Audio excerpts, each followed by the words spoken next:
और Hormuz strait से जुड़ी एक और बड़ी खबर। हॉर्मुज स्ट्रेट को लेकर ईरान की बहुत बड़ी धमकी, ईरान को बहुत बड़ी धमकी मिली है। स्ट्रेट ऑफ हॉर्मुज को पूरी तरह बंद करेंगे। पावर प्लांट पर प्रहार को लेकर ईरान की चेतावनी।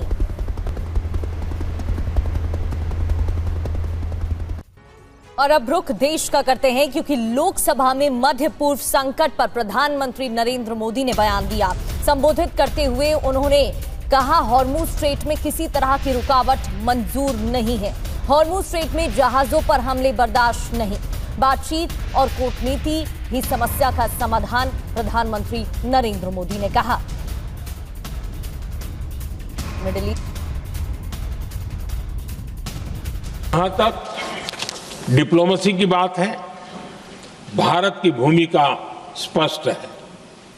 शुरुआत से ही हमने इस संघर्ष को लेकर अपनी गहरी चिंता व्यक्त की है। मैंने स्वयं भी पश्चिम एशिया की सभी संबंधित नेताओं से बातचीत की है। मैंने सभी से तनाव को कम करने और इस संघर्ष को खत्म करने का आग्रह किया है।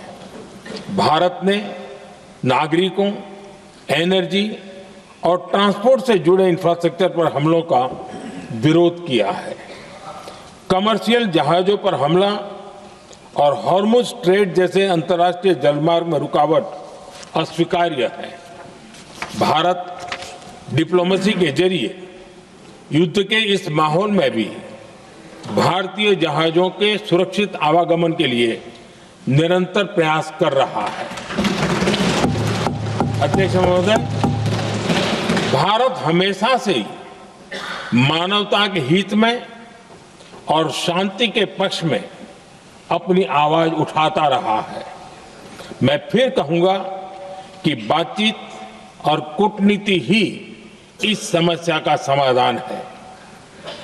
हमारे हर प्रयास तनाव को कम करने, इस संघर्ष को समाप्त करने के लिए है। इस युद्ध में किसी के भी जीवन पर संकट मानवता के हित में नहीं है।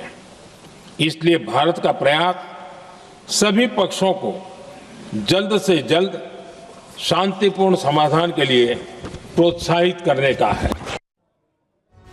तनाव जल्द से जल्द खत्म होना चाहिए। प्रधानमंत्री नरेंद्र मोदी को आप सुन रहे थे। युद्ध का प्रभाव लंबे समय तक बना रह सकता है। प्रधानमंत्री नरेंद्र मोदी ने आगे कहा, युद्ध का प्रभाव लंबे समय तक बना रह सकता है।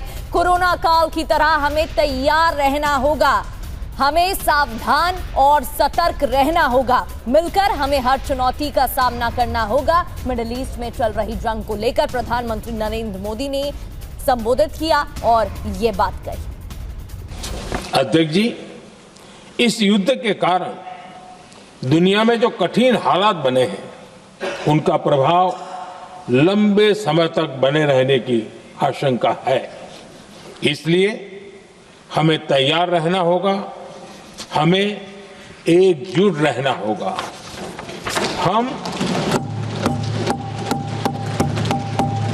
हम कोरोना के समय भी एकजुटता से ऐसी चुनौतियों का सामना कर चुके हैं। अब हमें फिर से उसी तरह तैयार रहने की आवश्यकता है। धीरज के साथ, संयम के साथ, शांत मन से हमें हर चुनौती का मुकाबला करना है। और यही हमारी पहचान है, यही हमारी ताकत है। और हाँ, हमें बहुत सावधान और सतर्क भी रहना है। हालात का फायदा उठाने वाले झूठ फैलाने का प्रयास करेंगे। ऐसे लोगों की कोशिशों को सफल नहीं होने देना है। मैं देश की सभी राज्य सरकारों से भी इस सदन के माध्यम से आग्रह करूंगा, ऐसे समय में कालाबाजारी करने वाले, जमाखोरी करने वाले एक्टिव हो जाते हैं। इसके लिए कड़ी मॉनिटरिंग जरूरी है। जहां से भी ऐसी शिकायतें आती हैं, वहां त्वरित कार्रवाई होनी चाहिए।